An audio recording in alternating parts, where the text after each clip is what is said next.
हाँ भाई, अब बजट के जितने जहाँ बारे में जितना ही पढ़ा है उतना थोड़ा सा दिमाग में रिकॉल कर लेना। अपने इसके जितने भी स्टेप्स वगैरह हैं वो सारे अभी कंप्लीट कर लेंगे। लेकिन ध्यान रखना भी, बजट में एक बहुत इंपॉर्टेंट चीज़ है, हालांकि अपने पढ़ चुके हैं, कि इसके कॉन्स्टिट्यूशनल प्रोविजंस कौन कौन से हैं।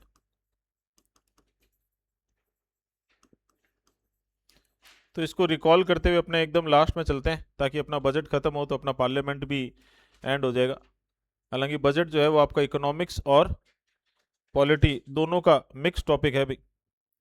और अगर कभी आप इसे इकोनॉमिक्स में पढ़ोगे तो आप इसके अंदर और भी बहुत सारी चीज़ें पढ़ोगे, जीरो बजटिंग वगैरह और ये सारी चीज़ें। तो पहली चीज़ तो बजट जो है उसे बोलते क्या है भी? Annual financial statement.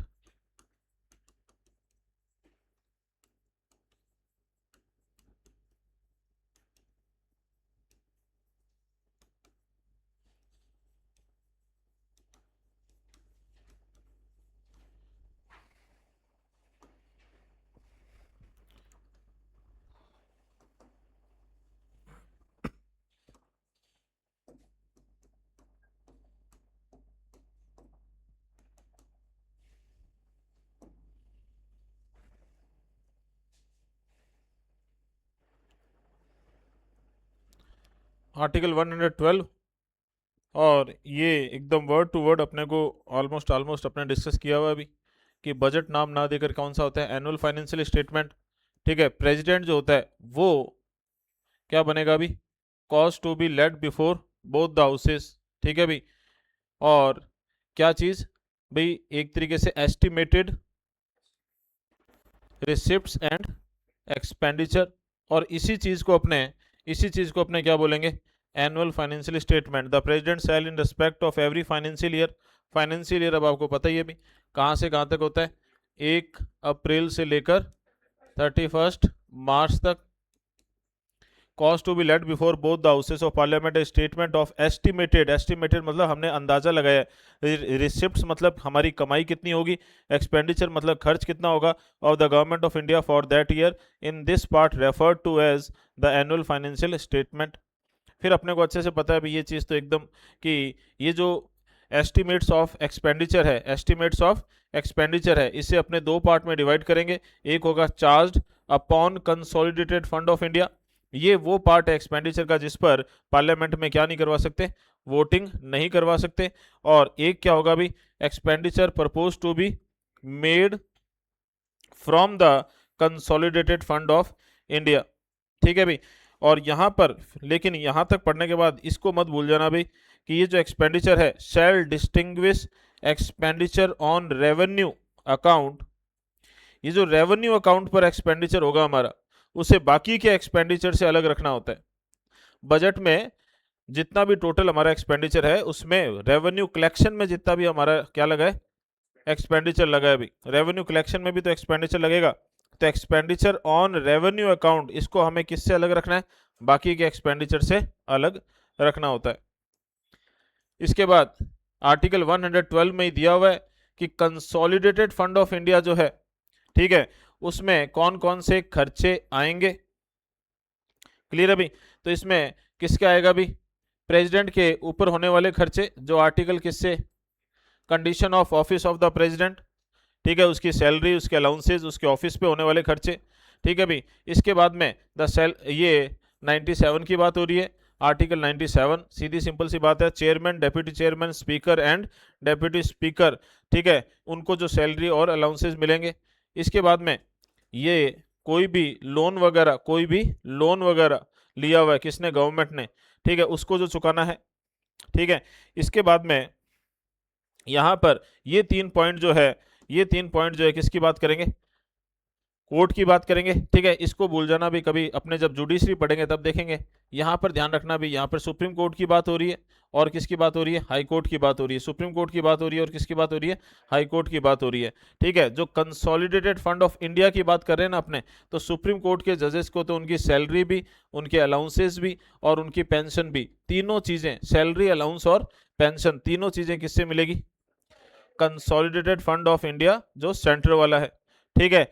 लेकिन यहाँ पर जो हाई कोर्ट है, यहाँ पर हाई कोर्ट के अंदर ये जो सैलरी और अलाउंसेस हैं ये तो किसकी, स्टेट के कंसोलिडेटेड फंड पर देखो होता तो चार्ज अपॉन ही है, लेकिन इसकी जो सैलरी और अलाउंसेज है वो जिस स्टेट का हाई कोर्ट में, जिस स्टेट के हाई कोर्ट में वो जज है वो देगा उसको, ठीक है। और इसकी जो पेंशन है वो चार्ज अपॉन किस पर होती है, सेंटर वाले कंसोलिडेटेड फंड पर। किस पर, सेंटर वाले कंसोलिडेटेड फंड पर। इसकी salary allowances pension supreme court के जजेस की, चाहे वो चीफ जस्टिस ऑफ इंडिया हो चाहे वो अदर जजेस हो, सारा किसके, charge upon consolidated fund of India, centre वाला, ठीक है। और हाई कोर्ट के जजेस की salary allowances charge upon consolidated fund of state, जिस भी स्टेट में ये हाई कोर्ट में होगा। और पेंशन जो इसको मिलेगी वो सेंटर वाले से मिलेगी। किससे मिलेगी, सेंटर वाले से मिलेगी। इसके बाद यहां पर किसकी बात की गई है, controller and auditor general of India, इस पर होने वाले खर्चे। Controller and auditor general of India से रिलेटेड आर्टिकल्स कौन से हैं भाई, ठीक है, ठीक है। कभी टाइम निकाल के 148 से 151 के जो हैं उनमें भी देख लेना कि हर एक आर्टिकल में क्या चीज़ दी हुई है, क्योंकि वो देखो अब तक तो यहाँ तक क्वेश्चन आता है, आगे क्वेश्चन अगर इसके अंदर जाएगा तो यहीं जाएगा वो। एक तो ये जाएगा कि भाई आर्टिकल 148 में स्पेसिफिकली क्या दिया हुआ है, 149 में क्या दिया हुआ है, 150 में क्या दिया हुआ है और 151 में क्या दिया हुआ है। क्लियर है भाई। और फिर अपने ने अभी एक केस हुआ था, कहाँ पर, उत्तर प्रदेश में, ठीक है। दो लड़कियां थी जिन्होंने जो है वो हिंदू से मुस्लिम में कन्वर्ट हो गई थी, फादर ने उनको डिटेन कर लिया था, ठीक है। और हिब्बस कॉर्पस जो है रिट के अकॉर्डिंगली इलाहाबाद हाई कोर्ट ने डिसीजन दिया, उन लड़कियों को अपने पास बुलाया, ठीक है। और फिर उन्होंने देखा कि ये जो लीगली या इलीगली कैसे डिटेन हुई है। हाई कोर्ट के वही हाई कोर्ट के अकॉर्डिंगली वो क्या था अभी, इलीगल डिटेंशन। और 25 लाख रुपए का क्या लगाया, जुर्माना लगाया, जो उसके फादर को और स्टेट गवर्नमेंट को मिलकर देना है अभी, ठीक है। तो अब यहां पर ये भूल जाओ कि केस क्या है भाई, ये है कि जजमेंट के या डिक्री या फिर अवार्ड, मतलब कोर्ट के ऑर्डर से, ठीक है, कोई पैसा किसको देना है, गवर्नमेंट को देना है, किसी को भी, चाहे वो जुर्माना लगा हुआ है, मोस्टली कोर्ट बोल रहा है तो जुर्माना ही लगाएगा। तो वो पैसा अब भाई ऐसा तो नहीं हो सकता ना कि यूपी के अंदर लेजिस्लेचर के अंदर इस पर एक बिल पास करके वो 12.5, मान लो 12.5 देने होंगे गवर्नमेंट को, फिर 12.5 लाख, तो वो कहेंगे नहीं हम तो 6.5 ही देंगे, 6.5 ही देंगे। ऐसा पॉसिबल नहीं है। ये चार्ज अपॉन जाएगा, ये खर्चा कैसा जाएगा, वो खर्चा जिस जिस पर क्या नहीं कर सकते, वोटिंग नहीं कर सकते। और सीधी सिंपल सी बात है, पार्लियामेंट लॉ बनाकर किसी खर्चे को इस लिस्ट में इंक्लूड कर दे। किसके पास है ये पावर, पार्लियामेंट के पास। कि इनके अलावा क्या, तो इनके अलावा पार्लियामेंट चाहे तो लॉ बनाकर कोई भी खर्चा इसमें इंक्लूड कर सकती है। और एक यहाँ पर आर्टिकल कौन सा, 322 भी याद रख लेना भाई, ये किस पर होने वाले खर्चे, यूपीएससी एंड स्टेट पीएससी पर होने वाले खर्चों को भी charged upon consolidated fund of India में क्या करते हैं, शामिल करते हैं भी, ठीक है। लेकिन यूपीएससी और स्टेट पीएससी 112 में नहीं दिया गया, ये यूपीएससी और स्टेट पीएससी पर होने वाले खर्चे expenditure charged upon consolidated fund होंगे, ये कहां दिया हुआ है, आर्टिकल 322 में दिया हुआ है,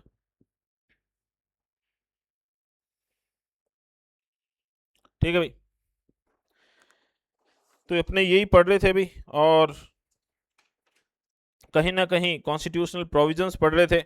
अब जो इस बुक में कॉन्स्टिट्यूशनल प्रोविजंस दिए गए हैं, ठीक है, उनको मैं बोलता जाता हूँ और आप थोड़ा सा दिमाग लगा लेना भाई कौन से आर्टिकल में ये बात बोली होगी, और अपने को याद रखना है अभी।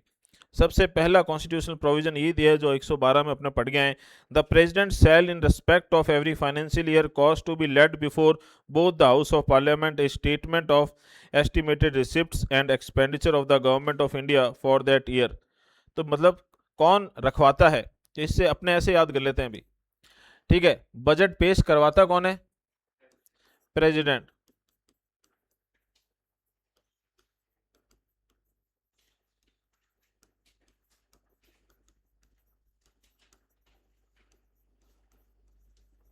ठीक है, both the houses of the parliament. लेकिन बजट को पेश करता कौन है, फाइनेंस मिनिस्टर,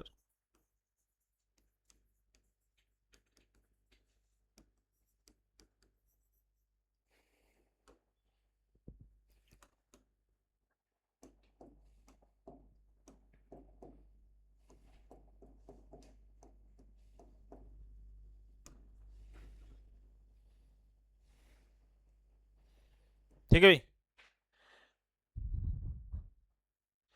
तो ये अपने क्या करते हैं अभी इसमें, ये एक हलवा सेरेमनी होती है अभी, एक कढ़ाई में हलवा बनाया जाता है, सही में होती है, मजाक नहीं कर रहा, ये रिचुअल है। ये large quantity of traditional Indian sweet halwa is prepared in massive iron walk, कढ़ाई में तैयार किया जाता है, ठीक है, और फिर वो हलवा खाया जाता है अभी कि अब देश का हलवा निकालें ठीक है, एक साल अपने को।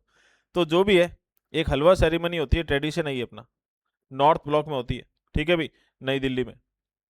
और और जो क्या कहते हैं फाइनेंस मिनिस्टर है, वो बजट को लेके किस में जाते थे, लाल रंग के एक छोटे से सूटकेस टाइप में, उसको बजट कहते थे उसका, ठीक है, तो वो बजट नाम पड़ गया। अब बही खाता लेकर जाते हैं, क्या लेकर जाते हैं, लाल रंग का बही खाता लेकर जाते हैं, थोड़ा सा वो चीज़ क्या कर दी है, चेंज कर दी है अभी। तो ये भी थोड़ा सा ध्यान रख लेना भाई कि हलवा सेरेमनी किससे पहले होती है, तो हलवा सेरेमनी किससे पहले होती है, बजट से होती है अभी, ठीक है। और ये एक रिचुअल है जो अब तक फॉलो किया जाता है अभी।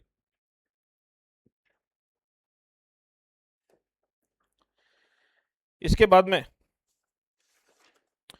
दूसरा जो है वो है no demand for a grant shall be made except on the recommendation of the president. तो ये ध्यान रखना भी, ये जो डिमांड फॉर ग्रांट है, डिमांड फॉर ग्रांट है, ग्रांट का मतलब क्या होता है, what is the difference between grant and loan. Loan तो आपको वापस देना पड़ेगा, और ग्रांट जो है वो वापस देनी नहीं पड़ती भी, ठीक है। तो अभी तक जैसे आप क्या, आप जितने आप जो भी ले रहे हो अभी तक वो आपकी ग्रांट है भाई, पेरेंट से ले रहे हो। आगे चल के कभी खर्चे चुकाने के लिए आपको लोन लेने पड़ सकते हैं, तो लोन वापस ध्यान रखना भी, लोन बैंक को देना पड़ेगा, उसको ग्रांट मतलब समझ लेना हाँ। तो भाई डिमांड फॉर ग्रांट, ये एक, इसमें दो चीजें याद रख लेना भाई, क्या कि एक तो प्रायर रिकमेंडेशन, एक तो क्या चाहिए इसमें, प्रायर रिकमेंडेशन चाहिए ऑफ द प्रेसिडेंट। और अब मेरे हिसाब से आपको 4-5 पॉइंट अच्छे से याद है कि प्रेसिडेंट की प्रायर रिकमेंडेशन किस किस में चाहिए, क्योंकि इंपॉर्टेंट चीज़ें यहाँ से क्वेश्चन बनते हैं अभी।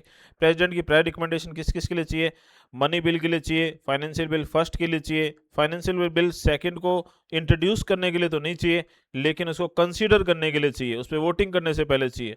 तीन तो यही हो गए। इसके बाद में डिमांड फॉर ग्रांट के लिए चाहिए, एक आर्टिकल 3 के अकॉर्डिंगली स्टेट फॉर्मेशन करते हैं, ठीक है, जो आर्टिकल 3 का यूज करके कोई एक्ट बनाते हैं तो उसके लिए चाहिए। और एक और है भी जिसमें स्टेट लेजिस्लेचर का बिल होगा, लेकिन उसके लिए प्रायर रिकमेंडेशन चाहिए कि प्रेसिडेंट की, वो आर्टिकल 304 कहता है कि आप 301, ठीक है, right to freedom of trade commerce and intercourse within the territory of India से रिलेटेड अगर कोई बिल लेकर आते हो स्टेट के अंदर, तो उसके लिए प्रेसिडेंट की प्रायर रिकमेंडेशन चाहिएगी। हाँ भाई, ये आर्टिकल 113 में दिया हुआ है, ये डिमांड फॉर ग्रांट वाली चीज, ठीक है भाई, ये आर्टिकल 112 में ही है। इसके बाद में अगला है भाई, नेक्स्ट पॉइंट है no money shall be withdrawn from the consolidated fund of India except under appropriation made by law. तो भाई सीधी सिंपल सी बात है, एक तो देखो किसी काम के लिए 1000 करोड़ लगेंगे, एक तो इस चीज पर वोटिंग हो रही है, तो उसे कहते हैं डिमांड फॉर ग्रांट, कि हाँ भाई हमने पास कर दिया कि इस पर 1000 करोड़ रुपए खर्च होंगे, तो ये हमने हाँ कर दी, हाँ 1000 करोड़ रुपए खर्च होंगे। अब 1000 करोड़ को निकालना है बाहर, किसमें से, कंसोलिडेटेड फंड में से।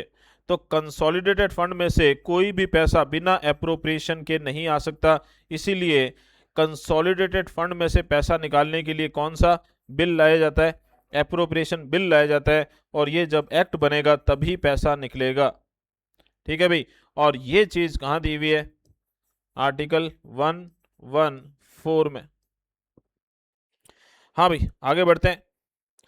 No money bill imposing tax shall be introduce in the parliament except on the recommendation of the president and such a bill shall not be introduce in the Rajya Sabha.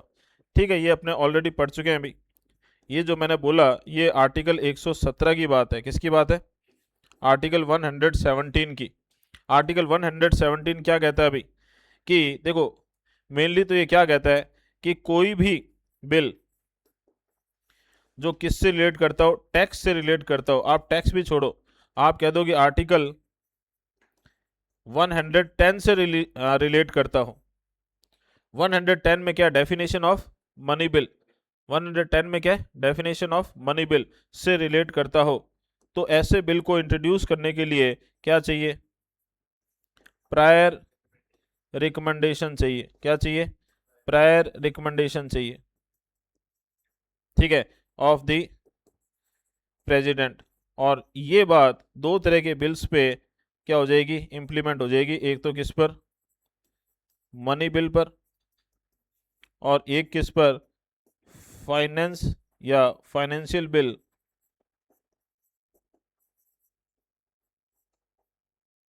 First पे। क्योंकि अपने बोलते हैं ना अभी कि ऐसा कोई बिल जिसमें only and only article 110, article 110 की बात हो रही हो तो वो मनी बिल है। लेकिन ऐसा कोई बिल जिसमें आर्टिकल 110 के साथ फर्दर कोई और बात भी हो रही हो तो वो कैसा बिल है? फाइनेंशियल बिल फर्स्ट है। ये इन दोनों दोनों बिल्स का मेन डिफरेंस है, ठीक है। और क्योंकि इनमें 110 की बात हो रही है इसीलिए इनको लाने के लिए प्रायर रिकमेंडेशन चाहिए। किसकी? प्रेसिडेंट की। अगला है भाई, no tax shall be levied और collected except by authority of law.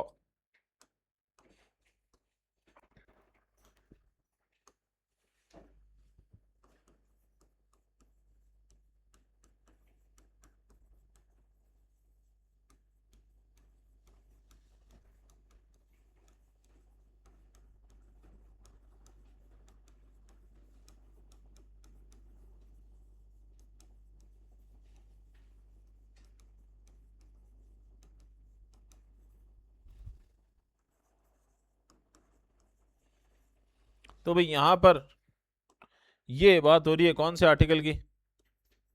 Article 265। इसीलिए आर्टिकल 265 को हम कहीं ना कहीं एक लीगल राइट बोल देते हैं कई बार, जो क्या कहलाता है? Right to tax.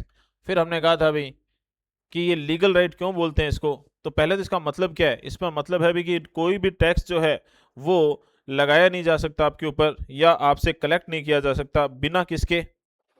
Authority of law के। ठीक है, इसको आप इतना समझ लेना भी कोई भी टैक्स है, ठीक है, नया टैक्स लेकर आना है या किसी ऑलरेडी टैक्स को क्या करना है? बढ़ाना है, तो वो लॉ बनाकर ही पॉसिबल है। बिना लॉ बनाए ये पॉसिबल नहीं है भाई। क्लियर है? और ऐसी लैंग्वेज आपको आर्टिकल 21 में मिलेगी। क्या मिलेगी? 21 में कि आपसे आपकी लाइफ और लिबर्टी नहीं छीनी जा सकती accept by authority of law. ऐसी चीज आपको राइट टू प्रॉपर्टी में मिलेगी कि आपसे आपकी प्रॉपर्टी नहीं छीनी जा सकती एक्सेप्ट बाय भाई अथॉरिटी ऑफ लॉ। आर्टिकल 21 में एग्जैक्ट वर्ड तो दिया हुआ है प्रोसीजर एस्टेब्लिश्ड बाय लॉ, पर बात यही होगी। तो ऐसी लैंग्वेज होते ही वो चीज़ किस में चली जाती है? राइट्स में चली जाती है। अब आर्टिकल 21 तो फंडामेंटल राइट वाले चैप्टर के अंदर ही है, पार्ट थर्ड में, तो इसलिए वो फंडामेंटल राइट हो गया। ये दोनों राइट टू प्रॉपर्टी और ये चीज़ कहाँ है? फंडामेंटल राइट वाले चैप्टर से बाहर है, तो ये कॉन्स्टिट्यूशनल राइट या लीगल राइट हो गए। तो इसीलिए ये आपका क्या है भी? Constitutional right.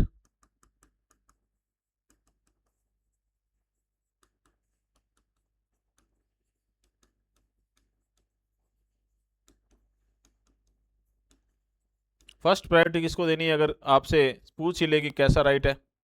Constitutional right. Second priority किसको देनी है? लीगल राइट को।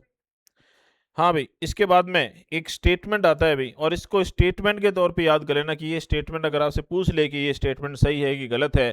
पार्लियामेंट कैन रिड्यूस और abolish A bill.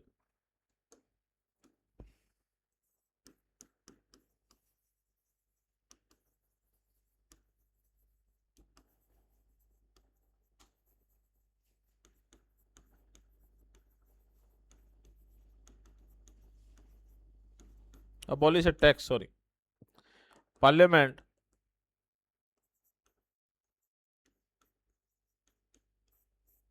Parliament can reduce और abolish a tax but cannot increase it।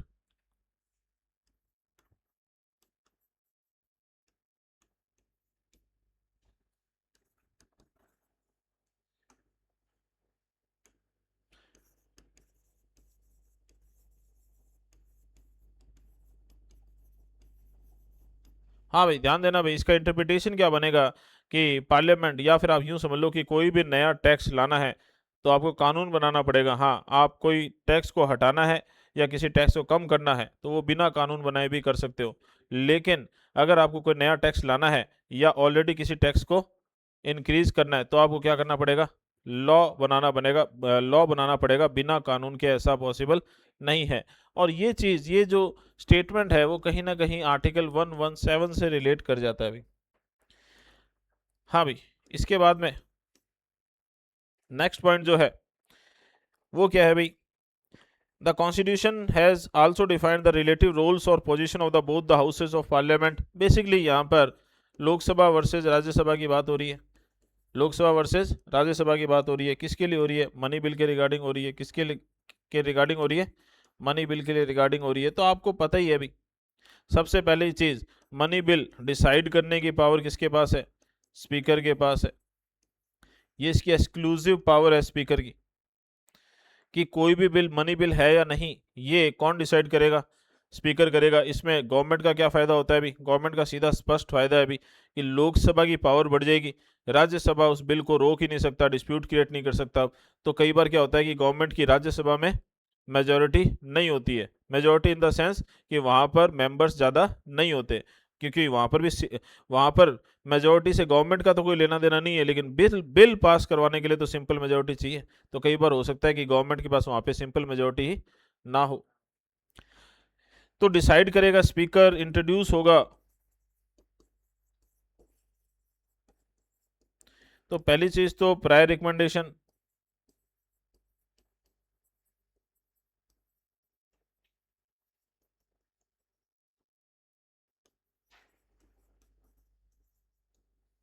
और कहाँ इंट्रोड्यूस होगा? लोकसभा में। अब लोकसभा के पास जाएगा कहाँ पर? राज्यसभा में। राज्यसभा के पास लिमिटेड पावर्स है भी,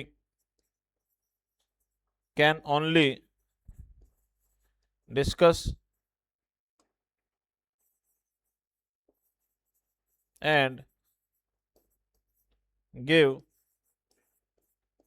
रिकमेंडेशंस। और ये रिकमेंडेशन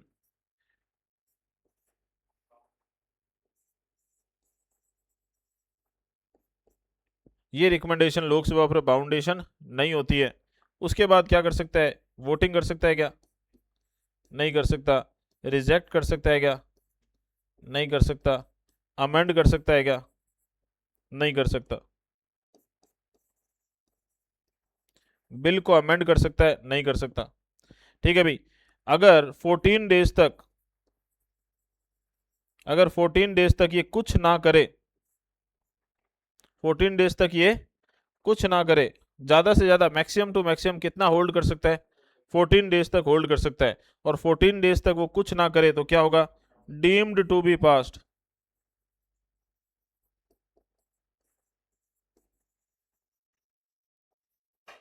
ठीक है भाई। और उसके बाद ये कहां चला जाएगा? प्रेसिडेंट के पास। फिर यहां पर आर्टिकल 111 काम करेगा। कौन सा आर्टिकल काम करेगा? आर्टिकल 111 जो है, फिर उसका काम है आगे का। और वो उसमें भी थोड़ा सा ध्यान रख लेना भी पड़ा हुआ अपना, कि प्रेसिडेंट के पास कितने ऑप्शंस होते हैं? 2 ऑप्शंस होते हैं, क्योंकि ये मनी बिल है। ठीक है भाई। क्या है भाई? इफ इट इज नॉट, देखो पहला तो है, सॉरी, पहला ऑप्शन क्या है? Give his assent. दूसरा ऑप्शन क्या है? Withhold his assent. तो मतलब मनी बिल को विद होल्ड कर सकता है। तीसरा जो ऑप्शन जो है वो उसकी लैंग्वेज इस तरीके से, if it is not a money bill the president can return the bill to the parliament for reconsideration. तो वो लाइन शुरू ही ऐसे होती है, if it is not a money bill, मतलब मनी बिल को वापस लौटा नहीं सकता। या फिर अपने ऐसे ही बोल देते हैं भी कि मनी बिल के अगेंस्ट में वो एब्सोल्यूट वीटो यूज कर सकता है, पॉकेट वीटो यूज कर सकता है, कर तो सकता ही है भी, लेकिन कौन सा वीटो यूज नहीं कर सकता? सस्पेंशन वीटो यूज नहीं कर सकता। ठीक है भाई। तो ये हो गया मनी बिल के regarding relative positions of Lok Sabha and Rajya Sabha. हाँ भाई, इसी में अपने आगे बढ़ते हैं। अच्छा, ये जो चीजें हैं, एक प्रेसिडेंट की प्रायर रिकमेंडेशन को छोड़ के, क्योंकि ये तो आर्टिकल 117 से आई है, बाकी जो है ये क्या कहलाएंगे? Special procedure. किसके रिगार्डिंग? मनी बिल के रिगार्डिंग। कौन से आर्टिकल में दिए हुए हैं? हाँ भाई, आर्टिकल 109 की हेडिंग क्या है? आर्टिकल 109 की हेडिंग क्या है? Special procedure regarding money bill. हाँ भाई, नेक्स्ट जो है अपना कॉन्स्टिट्यूशनल प्रोविजन जो बजट को लेके, वो क्या है भाई? द एस्टिमेट्स और expenditure embodied in the budget shall show separately. ठीक है, अभी अपने कर चुके हैं ऑलरेडी। ठीक है, लेकिन अपने जल्दी से आप मुझे बता दो कि भाई रफली लिखेंगे कि एक्सपेंडिचर जो है उसे एक तो अपने क्या करना है अभी? फ्रॉम, मेड फ्रॉम, और एक क्या? Charged upon. तो ये फ्रॉम और चार्ज्ड अपॉन किस पर? कंसोलिडेटेड फंड पर। ठीक है भाई, ये सारी दुनिया के रटा हुआ है, ये रटी हुई है ये चीज, लेकिन अपने को पता है भाई इस एक्सपेंडिचर में, एक्सपेंडिचर, हाँ भाई, ऑन रेवेन्यू अकाउंट, इस एक्सपेंडिचर को बाकी एक्सपेंडिचर से क्या रखना है? सेपरेट रखना है। ये भी अपने एक्स्ट्रा लेके चलो भी। और ये सारी चीजें कहाँ, कौन से आर्टिकल में? 112 में है भी। देखो भी तैयारी के अंदर ये जो एक्स्ट्रा चीजें अपने ध्यान में रख लेते हैं ना, यही अपने को एज देती है। वरना नॉर्मल चीजें क्या होती है, जैसे कोई बुक होगी तो वो नॉर्मली अगर क्या कर रही है, इसके बारे में, इंडियन कॉन्स्टिट्यूशन के बारे में लिख रही है, तो वो क्या करती है भी, वो कई बार इन इस चीज को क्या कर देगी, मिस कर देगी, या फिर वो इस तरीके से लिखा होगा कि अपने खुद ही ध्यान नहीं देंगे, अपना सारा जो कंसंट्रेशन है वो केवल इस पे चला जाएगा कि रेवेन्यू को दो तरीके से दिखाया जाता है, सॉरी, एक्सपेंडिचर को। हाँ भाई, इसके बाद में एक्सपेंडिचर जो है चार्ज अपॉन कंसोलिडेटेड फंड है, उस पर वोटिंग नहीं होगी। ठीक है, अपने कर चुके हैं। ठीक है, इसके बाद में लोकसभा कैन अप्रूव और रिफ्यूज एनी डिमांड और रिड्यूस द अमाउंट। इस पर अपने को आज कट मोशंस वगैरह पे बात करनी भी है। अगला जो है वो क्या है भाई? लोकसभा कैन,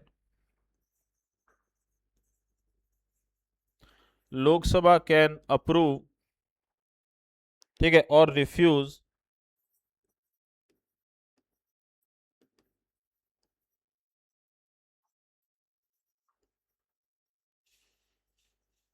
एनी डिमांड और हाँ, अप्रूव और reduce the amount specified in the demand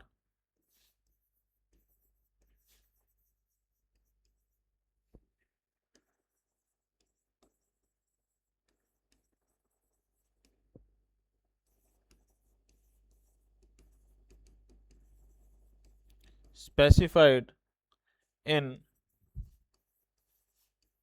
the demand। ठीक है भाई, but can not increase it,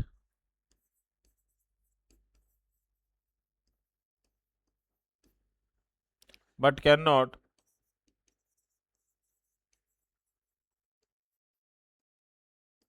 increase it. इसका मतलब क्या है भाई? आपके अकॉर्डिंगली इन इस लाइन का इंटरप्रिटेशन क्या बनेगा? और ये बात हो रही है भाई आर्टिकल 113 की। हाँ, बोलो बोलो।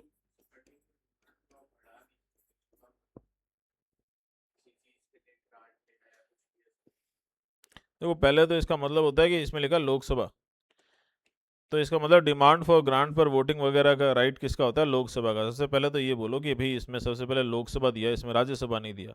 अब ऐसी चीज़ें जब तक पकड़ना शुरू नहीं करोगे कि हाँ इसमें लोकसभा दिया है तो इसमें राज्यसभा नहीं दिया है, तो लॉ की लैंग्वेज का मतलब ही ये है कि यहाँ लोकसभा है, इसका मतलब राज्यसभा नहीं होगी। अपने नॉर्मली बोल देते हैं भी, अपने कहते हैं कि यार मैं ये कह रहा हूँ कि तुम अच्छे नहीं हो, इसका मतलब ये नहीं कि बुरे हो, तो वो तो अपने ऐसे ही मजाक में बोल देते हैं। या फिर एक जनरल वे होता है बात करने का, कानून के अंदर जनरल वे नहीं होता बात करने का, कानून में स्पेसिफाइड चीज़ें होती है। इसमें लिखा है लोकसभा, तो इसका मतलब राज्यसभा नहीं, क्योंकि अगर राज्यसभा भी होती तो यहाँ पार्लियामेंट लिखा होता। यहाँ क्या लिखा होता? पार्लियामेंट लिखा होता, तो मतलब होता लोकसभा प्लस राज्यसभा। स्टेट लिखा होता तो इसका मतलब पार्लियामेंट भी और स्टेट लेजिस्लेचर भी। ठीक है ना, तो ये स्पेसिफाइड चीज़ें हैं भी।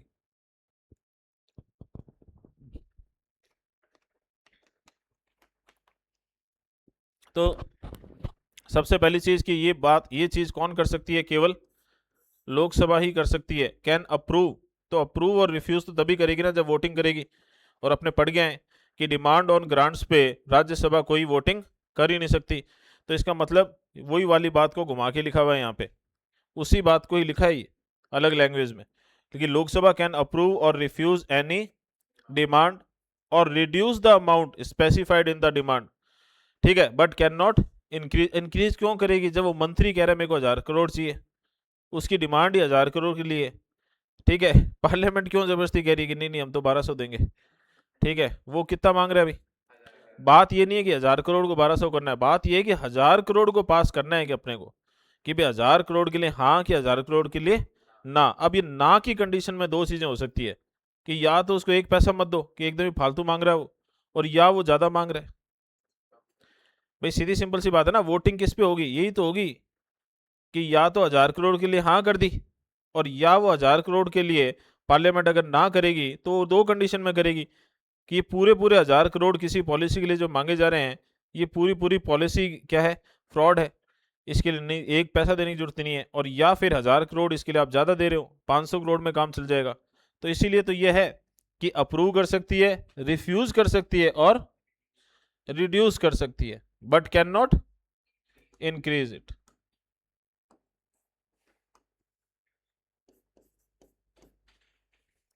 हाँ भाई, अगला है no such amendment can be propose to the parliament that will have the effect of varying the amount or altering the destination of any grant voted or of varying the amount of any expenditure charged on consolidated fund of India। वापस से ध्यान से सुन लेना भाई, फिर इसको थोड़ा सा इजी वे में समझ लेंगे। आर्टिकल 114 की बात है, ये किसकी बात है, आर्टिकल 114 की। तो पहली बात तो आर्टिकल 114 में, हाँ भाई, कौन से बिल की बात होती है, एप्रोप्रिएशन बिल की बात होती है।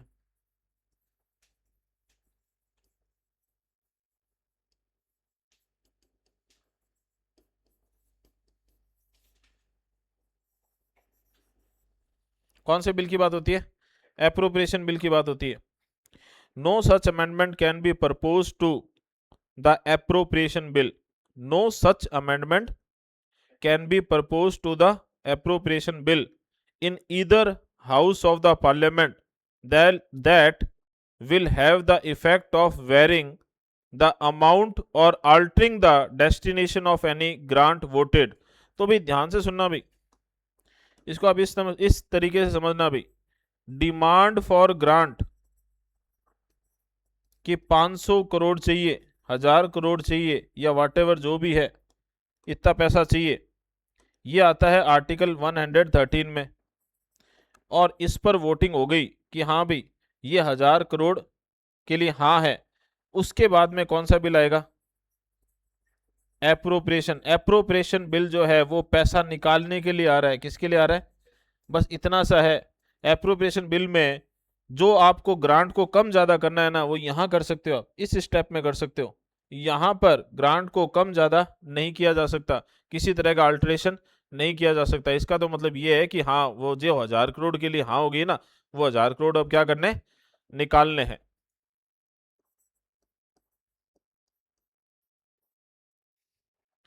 ठीक है, तो अब ध्यान से सुन लेना भाई, no such amendment can be proposed to the appropriation bill in either house of the parliament that will have the effect of varying मतलब चेंज करना, the amount or altering the destination of any grant voted or of varying the amount of any expenditure charged on consolidated fund of India. वैसे भी जो expenditure charged upon होते हैं उनको तो वैसे ही चेंज नहीं कर सकते, वोटिंग नहीं कर सकते। और अब अपने आते हैं लास्ट चीज पर, लास्ट कॉन्स्टिट्यूशनल प्रोविजन जो बुक में दिया हुआ है, the Lok Sabha can make any grant in advance, और इसे कहते हैं वोट ऑन अकाउंट।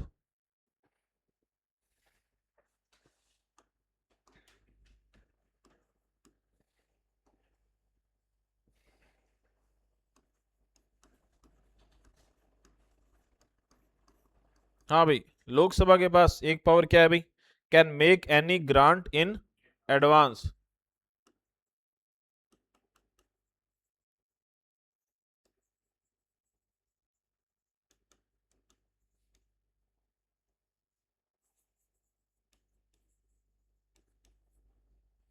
और इसे क्या बोलेंगे?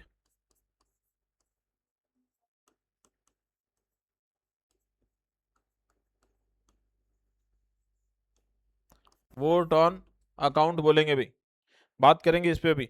इन respect to the estimated expenditure for a part of the financial year pending the completion of the voting of the demands for grants and the enactment of the appropriation bill। भाई ये दो तरीके से याद रखना भाई। एक तो ये है कि भाई आपको अच्छे से पता है कि ये जो बजट है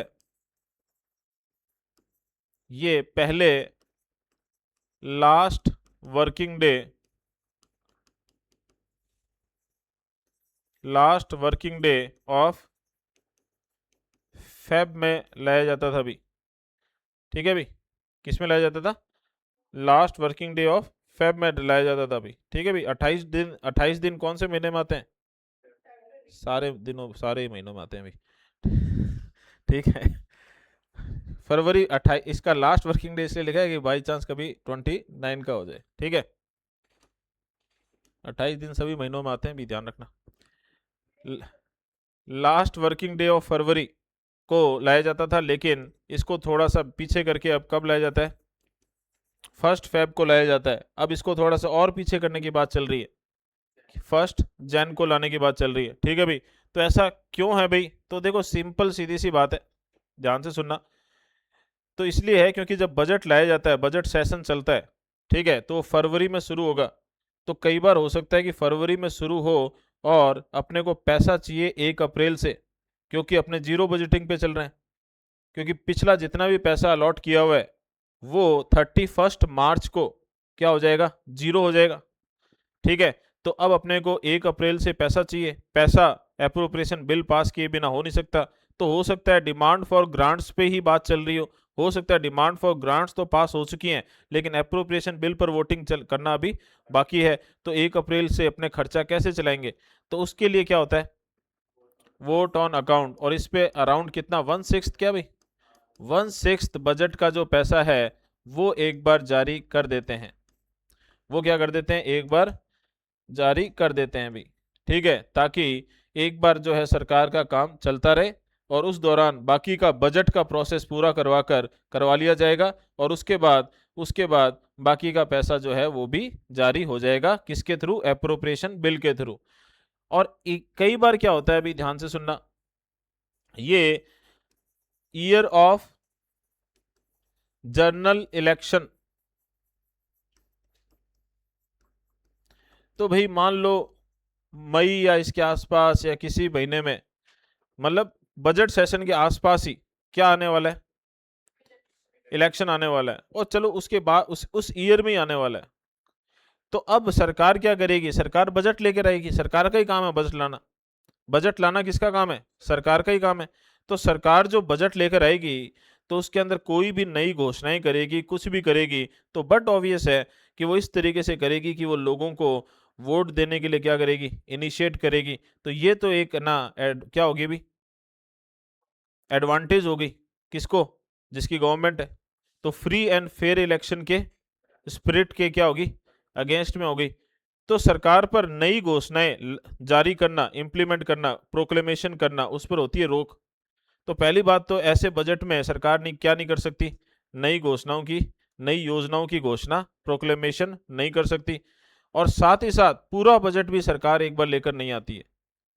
और उस कंडीशन में भी वोट ऑन अकाउंट ही लाया जाता है। लेकिन उस वोट ऑन अकाउंट को अपने ईयर ऑफ जनरल इलेक्शन वाले टाइम क्या कहते हैं?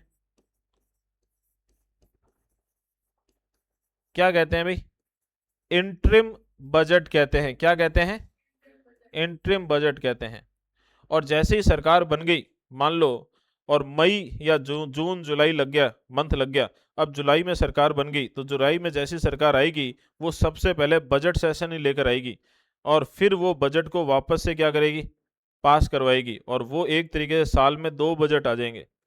इसको अपने ने इंटरिम बजट क्यों बोला है? क्योंकि नॉर्मली वोट ऑन अकाउंट जो है तो वो चलते हुए बजट सेशन के टाइम पीरियड में आता है। तो हो सकता है 15 दिन, 20 दिन, महीना भर, ज़्यादा से ज़्यादा इतना हो सकता है। और उसमें 1/6 बजट एक बार वो क्या कर देते हैं? जारी कर देते हैं। और ज़्यादा से ज़्यादा हमें 10-15 दिन या महीने भर के लिए बजट चाहिए होता है नॉर्मली, लेकिन यहाँ पर टाइम ज़्यादा लग सकता है। क्योंकि जनरल इलेक्शन होने के बाद नई सरकार बनेगी। ठीक है, तो कई बार क्या होता है, हो सकता है जो नई सरकार बने वो पूरा बजट जो है वो इस तरीके से लाए कि इस इंटरिम बजट के जो चीज़ें हैं, बहुत सारी चीज़ें क्या हो जाए, कैंसिल हो जाए, ख़त्म हो जाए, क्योंकि सरकार चेंज होगी तो क्या हो जाएगी, पूरी पॉलिसी भी चेंज हो जाएगी। तो ये सारे भाई अपने को याद करने हैं, क्या, कॉन्स्टिट्यूशनल प्रोविजंस रिगार्डिंग बजट। और इसके बाद में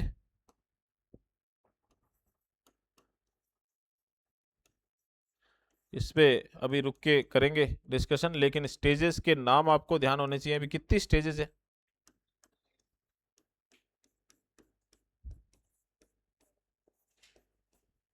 6 स्टेजेस हैं भाई। सबसे पहले क्या है, प्रेजेंटेशन ऑफ बजट।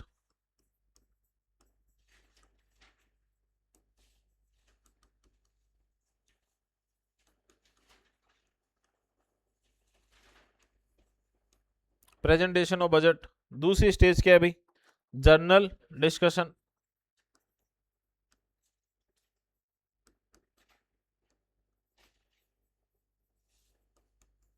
तीसरा क्या है भाई, स्क्रूटिनी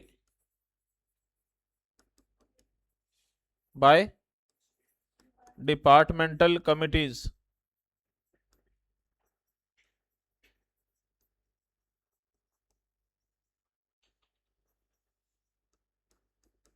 अब एक चीज ध्यान रख लेना भाई, जब इसको डिटेल में पढ़ेंगे तब देखेंगे, लेकिन डिपार्टमेंटल कमिटीज के नंबर याद रख लेना, कितने हैं टोटल, 24 हैं भाई।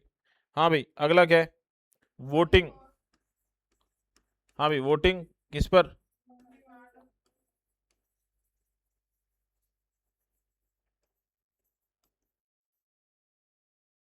तो अब आपको पता है भाई, यहाँ तो हमने ये वो अपने एक हाइपोथेटिकली लेके चल रहे हैं कि हाँ भाई इस पर्टिकुलर चीज के लिए 1000 करोड़ खर्च कर दें क्या, तो उसके लिए हाँ या ना करना, ये है क्या, अब वो 1000 करोड़ निकालने भी है।